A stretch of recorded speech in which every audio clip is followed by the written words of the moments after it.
Mahkamah Konstitusi menjadi korban dari permainan dinasti politik ini. Sehingga kita tarik dia sebagai turut tergugat supaya dia bisa berbicara juga di peradilan nanti. Terdaftar kami boleh pengadilan tata usaha negara dari tim Demokrasi Indonesia dan Perkat Nusantara.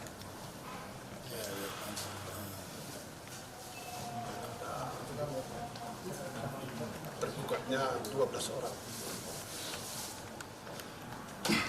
Jadi itulah yang kita khawatirkan, ya, advokat Indonesia mengkhawatirkan jangan sampai nepotisme dan dinasti politik yang saat ini sedang menguat lintas lembaga tinggi negara bisa merusak demokrasi dan sistem kedaulatan rakyat kita yang dijamin dalam UUD 45. Jadi nepotisme dan politik dinasti ini adalah racun dalam demokrasi.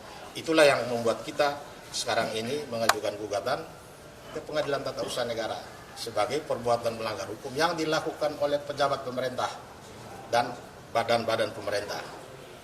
Badan-badan pemerintah yang menjadi tergugat di sini KPU dan Mahkamah Konstitusi sebagai turut tergugat. Mengapa Mahkamah Konstitusi menjadi turut tergugat? Karena Mahkamah Konstitusi menjadi korban dari permainan dinasti politik ini.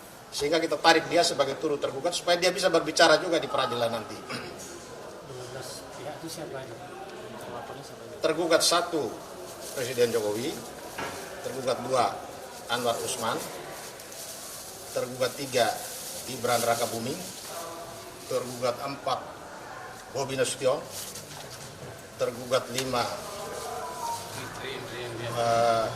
Prabowo Subianto, tergugat 6 KPU, turut tergugat 1-nya Mahkamah Konstitusi, turut tergugat 2 Saldi Irsa, turut tergugat 3 Arief Hidayat, dua-duanya hakim konstitusi dan 1 wakil ketua Mahkamah Konstitusi, turut tergugat 4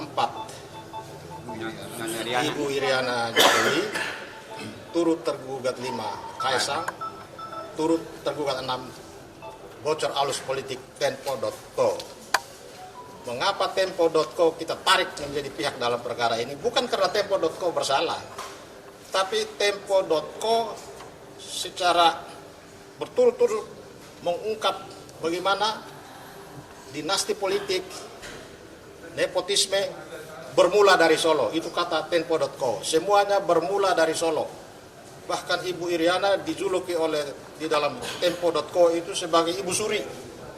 Pembicaraan tentang kapan rencana untuk mencawapreskan Gibran itu terjadi sudah setahun yang lalu. Jadi bukan ujuk-ujuk akibat putusan MK ini lalu dia digagas untuk maju jadi calon wakil presiden, tapi sudah direncanakan secara matang sejak setahun yang lalu. Hanya memang ini kan urusan di dalam kita tidak tahu, sehingga sulit dicegah.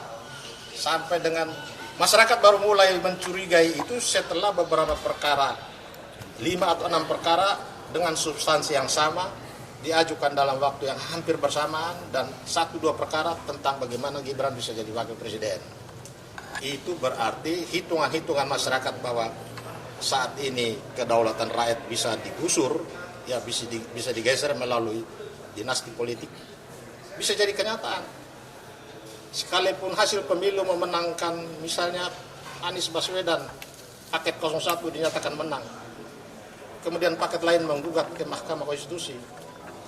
Ini tidak menjamin bahwa kemenangan melalui hasil pemilu itu bisa dijamin akan menang terus di Mahkamah Konstitusi. Karena Mahkamah Konstitusi punya wewenang untuk membatalkan. Karena dia punya wewenang untuk membatalkan, maka ketika hakim konstitusi atau ketua MK berkepentingan, dia memiliki konflik kepentingan kemudian membatalkan hasil pemilu, bisa saja karena memang dia berwenang. Sehingga undang-undang dari sejak lama mewanti-wanti tidak boleh hakim itu punya kepentingan baik karena hubungan keluarga, hubungan pertemanan atau hubungan kerja ikut mengadili perkara.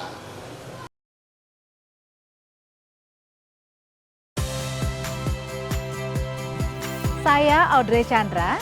Saksikan program-program Kompas TV melalui siaran digital, pay TV, dan media streaming lainnya.